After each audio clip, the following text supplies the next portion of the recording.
नमस्कार मित्रांनो, welcome to my mini blog. आज मला जायचं होतं सेंटरला. मी झालो रेडी. आज आमच्या एरियामध्ये महाशिवपुराण कथा सुरू होती. या तुम्ही पण ऐकायला. मग मी बसून गेलो माझ्या सायकलवर. सायकल बघा माझी किती स्मूथ चालत आहे. आणि मस्त वर बसून मस्त मी व्हिडिओ काढत होतो आणि सायकल पण चालवत होतो. आता मी पोचून गेलो माझ्या सेंटरला. माझ्या सेंटरवर तर लोक यायचेच होते. पूर्ण रिकामाच होता. तर मग मी मारून घेतला झाडू. झाडू मस्त मारतो मी. त्यानंतर हे दोन काका आले आणि यांनी मस्त पडदा बांधायला सुरुवात केली. बघा मस्त पडदा बांधून झालेला आहे. आणि इकडे हा काकू रांगोळी टाकत होत्या. मस्त रांगोळी काढली. आता आमच्या सेंटरची पूर्ण तयारी झालेली आहे. आता विचार आले असेल आमची सेंटरची तयारी तर झाली, पण पूजा कुणाची होते तर थांबा आता मी सांगतो.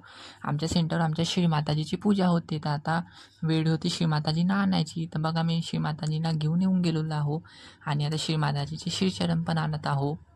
आता श्रीमाताजींना आणून झालेले होते. आता वेळ होती ध्यानाची. तर इकडे बढिया सगळे ध्यान करायला बसून गेले. ध्यान सुरू झालेलं होतं आणि मी व्हिडिओ काढत होतो. आता ध्यान झालेलं होतं आणि आमच्या श्रीमाताच्या स्टेज बघा किती मस्त फुलांनी सजवलेलं आहे.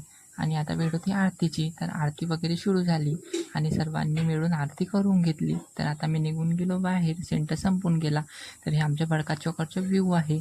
आणि आता मी चाललो घरी. माझी मम्मी आणि काकू पण माझ्यासोबत आहे. ज्याला आता भेटू नेक्स्ट